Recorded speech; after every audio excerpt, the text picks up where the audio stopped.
Go. All right, guys. So been seeing a lot recently when we talk about pushing the ball into release, or like the pushy arm action. I'm seeing a lot of it stem from, or just be a byproduct of, limited separation, right? Limited separation in terms of the trunk rotating before it needs to be rotated, okay? So when we get into our throw, it doesn't have to be on a mount or whatever, just any type of throw. What we see is before anchor point, which is full front foot contact into the ground, this particular athlete that struggles with pushing the ball, you'll see that before anchor point, his trunk will begin rotating because his hand is probably pretty early. So we see the trunk starting to rotate with the hip rather than creating that stretch. So now when we do anchor in, the trunk has already begun its rotation.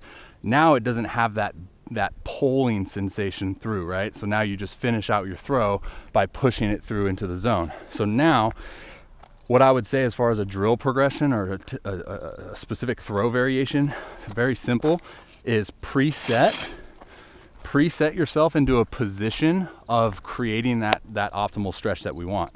Meaning hip rotation, okay?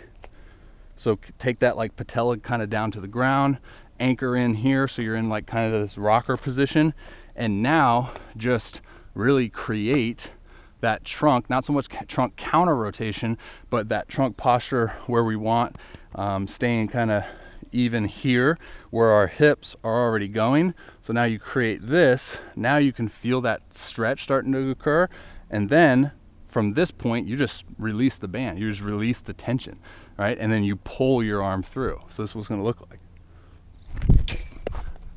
right? So then you just throw. So what that is going to do is now it's not going to allow you to push because you're anchored in, and now all you're going to be forced to do is pull the arm through and brace with that lead leg.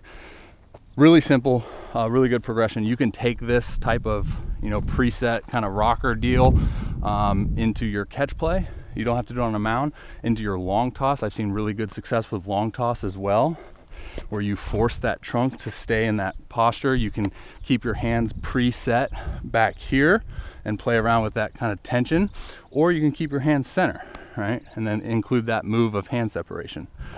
Really simple. Hopefully it helps.